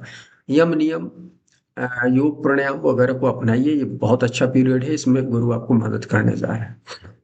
मिथुन लग्न राशि के लिए 7वें 10वें के स्वामी होते हैं दूसरे भाव में, इनके लिए सबसे बड़े माने मार्कत्व का काम करते हैं, और ये कार्य कर रहे हैं, अर्थ त्रिकोण को सक्रिय करते हैं, तो अर्थ और मिथुन के लिए दूसरे भाव में गुरु की दूसरे भाव की गोचर अच्छे होते हैं, तो इसलिए अर्थ त्रिकोण सक्रिय हो रहा है, तो धन संचय वगैरह की स्थिति बन रही है, आप अच्छा कमाएंगे और उससे बचत भी करेंगे, ये चीज दिख रही है। कामकाज उत्तम दिख रहा है, खासकर यदि आप पेरेंटल काम कर रहे हैं तो उसमें बहुत अच्छा आपको रिजल्ट दिख रहा है। लेकिन ध्यान रखिएगा, और कुछ लोगों को पितृ संपत्ति के मामले में भी कुछ रिजल्ट दे सकते हैं, लेकिन ध्यान रखिएगा खान पान का विशेष रूप से मूल्य, चूंकि मूल्य भी बताता है, मोरल वैल्यूज को बताता है, मोरल वैल्यूज जो गड़बड़ी होगी गुरु उसमें परेशान करेंगे, मारक है ना, इस बात को ध्यान रखिएगा। और सेकंड भाव में आ रहे हैं, तो यदि ऐसी दिक्कतें होंगी तो खान पान की अधिकता के कारण, यदि आपकी कुंडली में पहले से वहां दृष्टि संबंध से या युति और दृष्टि संबंध में से किसी से भी दूसरा भाव प्रभावित होगा यदि क्रूर ग्रहों से, तो आपके खान पान खराब होगा, पीना खाना जो भी जो चीज खाने, वो सबका बोली स्पीच दूसरे भाव से रिलेटेड है, तो उस सब मामलों के कारण आपको क्या कहलाता है, गुरु यहाँ आ रहे हैं दूसरे भाव में, तो दिक्कतें भी हो सकती है। अदरवाइज जनरली मिथुन के लिए गोचर अच्छा है, समान टर्म में अच्छा कर सकते हैं, लेकिन मैंने पहले बहुत सारी बातें बता दी है किसके लिए अच्छा होगा, लेकिन समान राशिफल में मैं कह रहा हूँ कि अच्छा हो सकता है, ज्यादातर चीजों में अच्छा हो सकता है। ज्यादा दिक्कत होगी तो हेल्थ भी प्रभावित होगा, इस बात को ध्यान रखिएगा, खासकर दांत वगैरह से संबंधित, मुंह से संबंधित कुछ प्रॉब्लम हो सकती है, और अष्टम से संबंधित कुछ प्रॉब्लम हो सकता है, दृष्टि वहां 7वीं दृष्टि है इसलिए।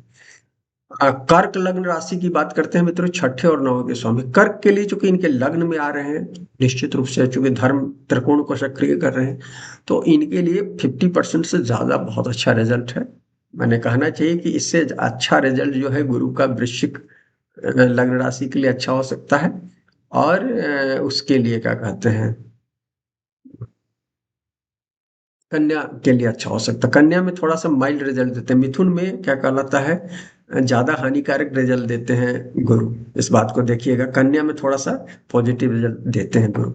जहां तक कर्क की बात, हम कर्क की बात कर रहे थे, तो कर्क में रिजल्ट 75% तक अच्छा रिजल्ट होगा, बच्चे के हैं तो निश्चित रूप से धर्म त्रिकोण सक्रिय कर रहे हैं, तो धर्म त्रिकोण सक्रिय होने का मतलब आप धर्म से काम करोगे, धर्म का मतलब ये है कि आप में भक्ति होगी, जो मैंने कहा, भक्ति होगी, पहले से भी होगी और अभी होगी, और तो निश्चित रूप से, और एक्चुअली गुरु ने तो मोक्ष त्रिकोण को एक्टिव किया है अभी, और इनकी कुंडली में धर्म, तो धर्म और मोक्ष दोनों हो गया, तो इनकी कुंडली के लिए अच्छा है, रिजल्ट ज़्यादातर अच्छा है, 75-80% रिजल्ट अच्छा रहेगा।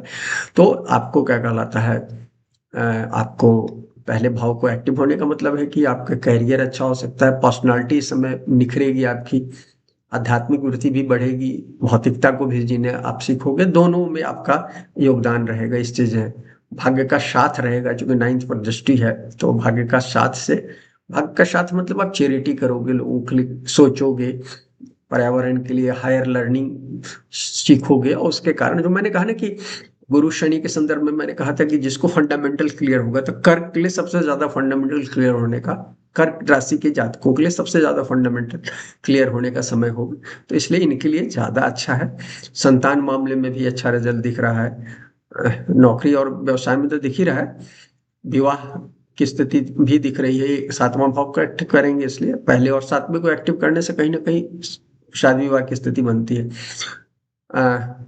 कुछ लोगों को नई संतान हो सकती है, संतान का प्रमोशन वगैरह दिख रहा है इस समय में, ये चीजें दिख रही है। और जितना ज्यादा आप दूसरों के लिए करोगे बहुत अच्छा रहेगा, आगे आगे के भविष्य के लिए आपका अच्छा होगा। सिंह लग्न राशि के लिए अच्छा गोचर नहीं है, 12वें में जा रहे हैं, मोक्ष में हो रहे हैं, और ऑलरेडी मोक्ष त्रिकोण को सक्रिय है, तो डबल आपके लिए मोक्ष त्रिकोण सक्रिय हो गया। ओरिजिनली मोक्ष त्रिकोण को सक्रिय किए हैं, चूंकि वो 4 नंबर में है, और आपकी कुंडली में 12 नंबर, तो चौथा और 12वां दोनों हेविली हो गया, क्या कहलाता है, गुरु के प्रभाव में हो गया। मतलब आपने, और सिंह वाले क्या होते हैं, थोड़ा से रीगल होते हैं, और रीगल होने के कारण बहुत सारी गलतियां करते हैं, तो उसके कारण उनको इस समय में कुछ सजा हो सकती है। सजा होने का मतलब यह है कि जो उनकी इच्छा के विरुद्ध है, सजा ऐसा कुछ नहीं होता, इस प्रकृति में कोई सजा नहीं होती, प्रकृति में सजा जो आपकी इच्छा के विरुद्ध है वो सजा है, अदरवाइज कुछ नहीं है। प्रकृति तो सबके साथ न्याय करती है, तो आपके साथ कुछ न्याय हो सकता है, कहना चाहिए। मोक्ष त्रिकोण सक्रिय है दोनों जगह से, तो आध्यात्मिक उन्नति के लिए बेहद बहुत अच्छा समय है। यदि आप अपने फंडामेंटल्स को क्लियर करना चाहते हो, इस दुनिया के फंडामेंटल, क्यों आपका जन्म हुआ है, जन्म का उद्देश्य क्या है, इस चीज को समझना चाहते हो तो बहुत अच्छा पीरियड है। और इस समय में खर्च पर नजर रखिएगा, फाइनेंशियल मैनेजमेंट जानने की जरूरत है, जो कि हर तरह से आपको खर्च हो सकता है, दिख रहा है। सेहत के कारण खर्च हो सकता है, 8वें 12वें का कॉम्बिनेशन, 8वें के स्वामी होते हैं, 12वें में बैठे हुए हैं आपकी कुंडली में। और आपके ननिहाल छठे पर नजर दे रहे हैं, तो ननिहाल से संबंधित कुछ चीजें हो सकती है, कुछ हेल्थ इश्यूज को भी यदि आपकी कुंडली में वैसा होगा तो दिख रहा है। दफ्तर में बदलाव दिख रहा है, क्योंकि 12वें में जब गुरु जैसा ग्रह होता है, और इस समय में किसी के जाने के कारण कुछ चैरिटी वगैरह करनी पड़ सकती है, ये सब चीजें दिख रही है। विदेश से कुछ मामले को लोगों को, कुछ लोगों का, या मल्टीनेशनल वगैरह से कुछ लोगों को लाभ हो सकता है, ये कह सकते हैं। लेकिन खर्च पर ध्यान रखिएगा। और सिंह लग्न राशि के जातकों को ध्यान रखना चाहिए कि अभी शनि भी अष्टम है आपके, गुरु भी, ये तो गुरु शनि दोनों ग्रह त्रिक भाव में चले गए, इसके कारण आपको ध्यान रखना है सबसे ज्यादा। इसलिए दुनिया के रीगल लोग अभी सबसे ज्यादा प्रभावित होने जा रहे हैं। अभी जो अगले 2 साल 3 साल का, क्योंकि बार बार आएंगे जाएंगे, 6 6 महीने 5 महीने पर अंतर होगा। अभी तो 48 दिन के लिए आएंगे, फिर आएंगे वो 5 महीने के लिए, फिर उसके बाद 6 महीने, 5 साढ़े 5 6 महीने के लिए आएंगे। कुल मिला जुलकर पूरे साल भर का गोचर, 12 13 महीने का गोचर वो 3 बार में करने चाह रहे हैं। तो इनको, सिंह के जातकों को सबसे ज्यादा सतर्क रहना चाहिए, क्योंकि गुरु कर्क का गोचर इनके लिए उठापटक का बता रहा है। और रीगल लोग कई बार सत्ता के शीर्ष पर होते हैं, हमेशा नहीं लेकिन होते हैं, या उस तरह के एडमिनिस्ट्रेटिव में हो सकते हैं कहीं भी, तो इस सब चीजों को ध्यान रखने की जरूरत है। सिंह के जातकों को स्पेशली इनके जीवन में बदलाव दिख रहा है, ट्रांसफॉर्मेशन, इसलिए मैंने कहा आध्यात्मिक उन्नति के लिए अच्छा समय।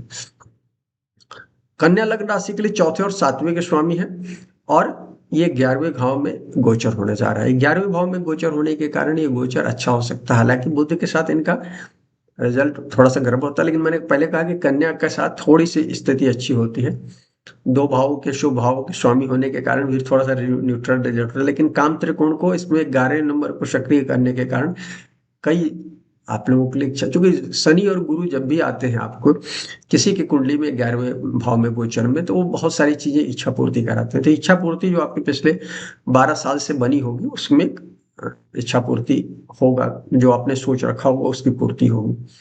नेटवर्क से, सरकार से लाभ हो सकता है, गुरु अच्छी स्थिति में सरकार से भी लाभ दिलाते हैं। आपके हायर नेटवर्क से तो दिख ही रहा है। पार्टनरशिप से लाभ दिख रहा है, इसलिए कि सातवां आपके में स्वामी होते हैं और 11वें में बैठे हैं, तो पार्टनरशिप से लाभ दिख रहा है। आंतरिक शांति में जरूर कमी, थोड़ा सा भंग होगा। और बस कहना चाहिए, क्योंकि वो आंतरिक शांति इसलिए भंग हो रहा है कि 11 नंबर 8वां भाव होता है, इस बात को ध्यान रखिएगा। 8वां भाव होने के कारण क्या कहते हैं, चौथे से 8वां भाव हो जाता है, तो आंतरिक शांति प्रभावित होने जा रहे हैं। सबसे कहना चाहिए कन्या के लिए 11 नंबर में गुरु सबसे ज्यादा रिजल्ट दे सकते हैं, जो मैंने कहा पहले भी। तुला लग्न राशि तीसरे छठे के स्वामी है, 10वें भाव में आ रहे हैं। गुरु 10वें में बहुत अच्छा रिजल्ट नहीं देते हैं, थोड़ा टेस्टिंग होता है। शनि और गुरु जब 10वें में होते हैं तो थोड़ा टेस्ट करते हैं। हालांकि ओवरऑल, और चूंकि ये शुक्र के साथ संबंध 36 का ही होता है, आपको पता ही है, तो यहाँ और अर्थ त्रिकोण सक्रिय जरूर कर रहे हैं, उसके कारण कुछ आर्थिक स्थिति अच्छी दिख रही है। और लेकिन ये बदलाव के साथ होगा, घर और दफ्तर में दोनों जगह बदलाव दिख रहा है। उस बदलाव के साथ मतलब आंतरिक इनके भी जीवन में थोड़ा सा परेशानी रहेगी सुख की, उसके बाद ही चीजें होंगी। और तुला के जातकों को अपने तीसरे छठे के स्वामी ही, इनको अपने हेल्थ को मैनेज करना चाहिए। इनको डेली रूटीन को सबसे ज्यादा काम करना चाहिए। डेली रूटीन योग प्राणायाम अपने में सबसे ज्यादा, अन्यथा इनके जीवन में कुछ हेल्थ संबंधी दिक्कतें हो सकती है। और यदि काम पर फोकस है तो निश्चित रूप से घर और मैंने स्पेशली ऑफिस में भी आपको लाभ होगा, लेकिन थोड़ा सा झंझावत होगी आपको। और स्वाभाविक पिछले आपके जो निर्णयों के कारण रिजल्ट अच्छा रहेगा इस समय। 100 महीने के माने 48 दिन के, 1.5 महीने के इस गोचर में बहुत बड़े निर्णय नहीं लीजिएगा। अभी के समय में निर्णय लेने, बल्कि मैं कहूंगा कर्क में गोचर में आपको निर्णय नहीं लेने चाहिए। कोई जो निर्णय लेंगे, अभी आप मिथुन में फिर जाएंगे उस समय लीजिए, बाद में जब जाएंगे तो आपको लेना चाहिए, जब आपके कन्या में आएंगे तब लेना चाहिए। हाँ, मैं सॉरी तुला की बात कर रहे हैं, तो इसमें हाँ, उसमें कन्या में भी जाएंगे तो आप ले सकते हैं, या तुला में आएंगे तो ले लीजिए। वृश्चिक लग्न राशि की बात करते हैं, दूसरे और पांचवें के स्वामी है 9वें घर में। 9वें में गोचर अच्छा कहा गया है, गुरु का स्थान है काल पुरुष कुंडली में, और ये अच्छा गोचर है, इसलिए भाग्य से कई चीजें लाभदायक दे रहे हैं। धन संचय हो सकता है, संतान से लाभ हो सकता है, नई लोगों के लिए जिनकी नई शादियां उनकी अभी संतान हो सकती है। हायर एजुकेशन से लाभ दिख रहा है, आध्यात्मिक विकास दिख रहा है, सरकार से भी लाभ दिख रहा है और विदेश से भी लाभ दिख रहा है। खासतौर पर जो लोग मीडिया से संबंधित काम कर रहे हैं, वो एजुकेशन सेक्टर में से जुड़े हों, खेल से जुड़े हों, इस तरह की पर्सनालिटी के लिए ये अच्छा पीरियड हो सकता है। वृश्चिक के लिए गोचर अच्छा है, दूसरे नंबर पर करना चाहिए मैं रखता हूँ। बल्कि एक तरह से मैं वृश्चिक के लिए सबसे 9वें घर के पोजिशनिंग के कारण सबसे अच्छा रिजल्ट इसको मिलेगा। 9वें घर में आते हैं जब गुरु, तो अच्छा भी, जैसे तुला के लिए 9वें घर में गोचर था है, ओवरऑल 3 नंबर में जब तक रहेंगे, फिर अगले 6 महीने तो फिर रहेंगे, तो उनके लिए गोचर अच्छा है। उसी तरह से क्या कहलाता है, वृश्चिक के लिए अच्छा गोचर है। धनु लग्न राशि की बात करते हैं, पहले और चौथे के स्वामी 8वें भाव में आ रहे हैं। ये इनका मोक्ष त्रिकोण, ऑलरेडी मोक्ष त्रिकोण एक्टिव है, फिर इनके लिए भी मोक्ष त्रिकोण एक्टिव हो रहा है, तो इसलिए इनको चुनौती इनके लिए है। आध्यात्मिक उन्नति के लिए ठीक है। 8वें भाव से संबंधित शोध, एकल्ट साइंस वगैरह के लिए अच्छा हो सकता है, ससुराल वगैरह के लिए अच्छा हो सकता है। और कुछ मामले में पैतृक संपत्ति के लिए ले लोगों को, लेकिन संबंधों में चुनौती दिख रही है। देखिए, इमोशनल फुलफिलमेंट यदि आपने अपने परिवार को नहीं दिया है, तो इस समय उस चीज को आपको आंतरिक सुख प्रभावित होगा, क्योंकि पहले और माने आपकी पर्सनालिटी बदलेगी। पहले भाव के स्वामी होते हैं गुरु और चौथे भाव के स्वामी होते हैं, तो पहले आपकी पर्सनालिटी में जो कमियां होगी उसके कारण अभी 8वें गुरु आपको कुछ दिक्कत देंगे। और आपने चौथे भाव से संबंधित घर परिवार से संबंधित जो गलतियां की हूं उसके चलते आपको दिक्कत देंगे। इस दो चीजों को ध्यान रखिए। धनु के जातक को, जिन लोगों ने घरेलू मामले में नियमों का उल्लंघन किया होगा, जिन लोगों ने अपने शरीर के मामले में, तो शरीर के मामले में क्या होगा तो हेल्थ इश्यूज होगा। घरेलू मामले में क्या होगा तो माता के साथ रिलेशनशिप खराब होगा, पत्नी के साथ, पति के साथ, घर में किसी के साथ बेईमानी की होगी तो घर बनाने में दिक्कत होगी, घर खरीदने में दिक्कत होगी, इस तरह गाड़ी खरीदने में दिक्कत होगी। ये सब चीजों, जिस मामले में आपने दिक्कत दी होगी उससे संबंधित कुछ रिजल्ट, क्योंकि प्रकृति का नियम यही है, इस बात को समझिए, उस हिसाब से रिजल्ट। तो धनु के जातकों को ध्यान रखना चाहिए, क्योंकि इनके लिए चुनौती, सबसे ज्यादा चुनौती है अष्टम में गुरु का गोचर है। गुरु का गोचर अष्टम में हर तरह से खराब माना गया है, 12वें से भी ज्यादा खराब माना गया है। मकर के लिए तीसरे और 12वें के स्वामी होते हैं, 7वें में आ रहे हैं, तो 7वें का गोचर गुरु का अच्छा होता है। विवाह कराएंगे बहुत सारे लोगों को, पार्टनरशिप देंगे, सब चीजों पार्टनरशिप से लाभ दिख रहा है इस समय। विदेश यात्राएं हो सकती है, मकान गाड़ी वगैरह 7वें में लोग ठीक ठाक मकान वगैरह लेने की स्थिति बनती है, गाड़ी वगैरह, तो ये सब चीजें दिख रही है। बैलेंस लेकिन बनाकर जो लोग मकर के जातक जो होंगे उनके लिए, चूंकि इनका 7वें का गोचर अच्छा है, लेकिन इनकी कुंडली में तीसरे और 12वें के स्वामी होने के कारण, तो संबंधों में यदि गिव एंड टेक बैलेंस होगा तब तो ठीक है, अदरवाइज संबंधों में कुछ लोगों की ऑलरेडी, यदि जो लोग शादीशुदा होंगे उन लोगों को कुछ चुनौती हो सकती है। कुंभ लग्न राशि के लिए दूसरे और 11वें के स्वामी है, छठे घर में जा रहे हैं। कुंभ के लिए ज्यादा चुनौती है, अर्थ त्रिकोण में है, छठे घर में गोचर भी अच्छा नहीं होता है गुरु का।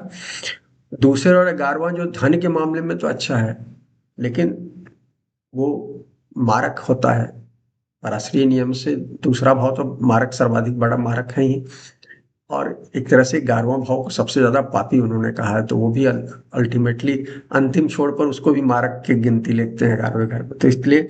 और छठे घर में बैठे हैं तो हेल्थ का, ऋण का, आर्थिक मामलों का, डेट हो, या इस सब चीजों में, माने कहते हैं ना छठे भाव का क्या कहते हैं, ओरिजिनली कार का तो कहते हैं रोग, ऋण, रिपु और शत्रु। तो इन तीनों मामले में आपको मैनेज करने की स्थिति दिख रही है, मैंने मैनेजमेंट करना होगा, अन्यथा आपको दिक्कत दिख रही है कुंभ के जातकों के लिए थोड़ा सा। और इसके लिए मैं सीधे कम्पिटिटिव है, सर्विस एटीट्यूड अपनाइए। सर्विस, देखिए वैसे भी आप तो ह्यूमैनिटेरियन होते हैं, लेकिन क्या होता है कि कुंभ के जातकों के साथ क्या होता है, अहंकार, सिंह राशि और कुंभ के अहंकार, ये जो है एक्सिस है, अहंकार की एक्सिस, अहंकार होने से क्या होता है, कम्पिटिटिव आप हो जाते हैं। अहंकार के खत्म होने से क्या होता है कि आप सर्विस एटीट्यूड में आ जाते हो। सर्विस एटीट्यूड आपके अंदर है, जिन लोगों के कुंभ के जातकों को उनके लिए दिक्कत नहीं है, अन्यथा यदि आप फर्स्ट फेज में गुजर रहे हो, अल्टीमेटली आपको तो ट्रांसफॉर्म होना ही है, क्योंकि सबसे ज्यादा ट्रांसफॉर्मेटिव राशि है ये। मैं वृश्चिक को इसके बाद रखता हूँ, कुंभ सबसे ज्यादा ट्रांसफॉर्मेटिव राशि है, क्योंकि 12 नंबर इसके बाद ही है और 10 नंबर इससे पहले है, तो इनको ये सबसे ज्यादा प्रभावित होते हैं। 10 नंबर हाईएस्ट अचीवमेंट की राशि है और 12 नंबर इस दुनिया से मुक्त होने की राशि है, तो इसलिए क्या कहलाता है, ये सबसे ज्यादा प्रभावित होते हैं। इसलिए कुंभ के जातकों को यदि आपने सर्विस एटीट्यूड नहीं अपनाया है तो ये परेशानी का सूचक हो सकता है, खासतौर पर लंबे पीरियड में। अभी भी एक सवा महीने में उसकी कुछ छटा दिख जाएगी। मीन लग्न राशि की बात करते हैं, पहले और 10वें के स्वामी हैं, इनके लिए पांचवें का गोचर अच्छा होता है गुरु का, और पहले 10वें के स्वामी होने के कारण आपको धर्म त्रिकोण में ये गोचर हो रहा है। मोक्ष त्रिकोण में ऑलरेडी इनका है गुरु का स्वाभाविक गोचर, और ये धर्म त्रिकोण इनकी कुंडली के लिए धर्म त्रिकोण है, तो मोक्ष और धर्म त्रिकोण का सम्मिश्रण कहीं ना कहीं इनको सफलता की ओर इंडिकेट कर रहा है। तो 5वें भाव से संबंधित संतान, शिक्षा, मंत्र सिद्धि, क्रिएटिविटी, ये सब चीजों में सफलताएं दिख रही है। इसके कारण आपको कैरियर में भी अच्छा उत्थान दिख रहा है, हायर एजुकेशन, हायर लर्निंग में भी ये आपको का पंचम से 9th को एक्टिव कर रहे हैं, लग्न को एक्टिव कर रहे हैं, या राशि को एक्टिव कर रहे हैं, तो ये सब चीजें दिख, हायर लर्निंग के लिए बहुत अच्छा समय हो सकता है। देखिए आपका शनि का अभी 7.5 ही चल रहा है, इस बात को ध्यान रखिएगा। तो गुरु का ये गोचर आपके लिए अच्छा है, अगले 3 साल में कई बार 3 बार आएंगे ये आपके लिए। ये बीच बीच में राहत बता रहे हैं, जो लोग लर्न कर लेंगे मीन के जातकों के लिए बहुत अच्छा, नहीं लर्न करेंगे तो दिक्कत होगा। तो मित्रों ये 1 घंटा 8 मिनट, 8.5 मिनट की वीडियो हो गया। ये वीडियो यदि पसंद आए तो लाइक करें, शेयर करें, चैनल को सब्सक्राइब करें। शुक्रिया मित्रों।